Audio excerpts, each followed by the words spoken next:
Android bilan iOS.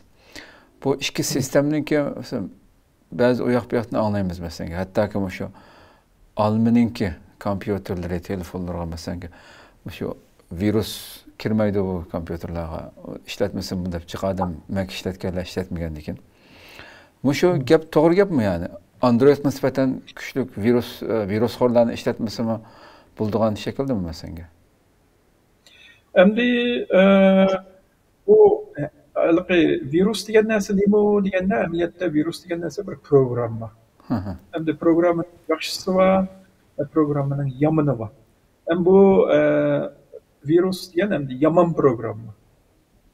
Bu yomon programma u yaxshi programma kompyuterda ijro bo'ladi, yomon programma kompyuterda ijro bo'ladi. Endi dunyoda ishlayotgan kompyuterninki mutlaq ko'p qismi Windows kompyuteri bo'lganligi uchun yasalayotgan viruslar hammasi asosan Windowsda bo'ladi.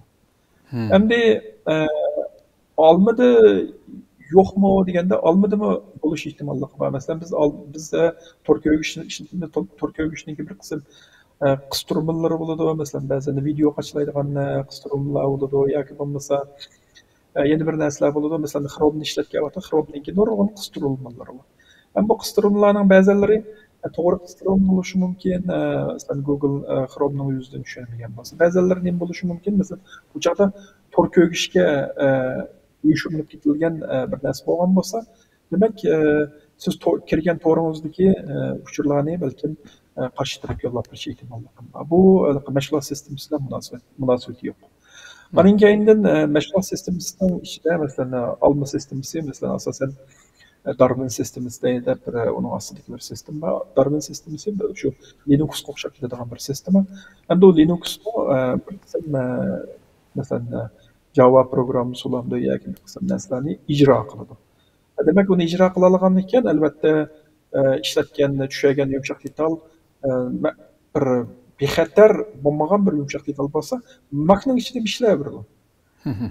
Endi yana birisi, aning keyindan siz bu Alma kompyuterini maktadim. Alma kompyuterningki ichiga masalan hujjatlarni ko'chadingiz, undan keyin u hujjatlar keyin ma'lum bir mazgildan keyin Windows kompyuterga nima qildi? Bu garchi Mac buningki virus ekanligini his qilmagan bo'lsa-mu, siz uni bexatar deb o'ylab, shular Macdan Windows ko'chirsangiz, bal u chaqda Windowsga siz bir virusni ko'chirib qo'ygan bo'lasiz. Demak, orliqdagi yo'tkazuvchi bir media asbobga aylanib qolishi mumkin. Endi u %100 bexatarlik degan narsa yo'q. Masalan, men antivirus programmasi men o'zimning Alma kompyuter ishlataman. Alma kompyuterga qachilaqliq.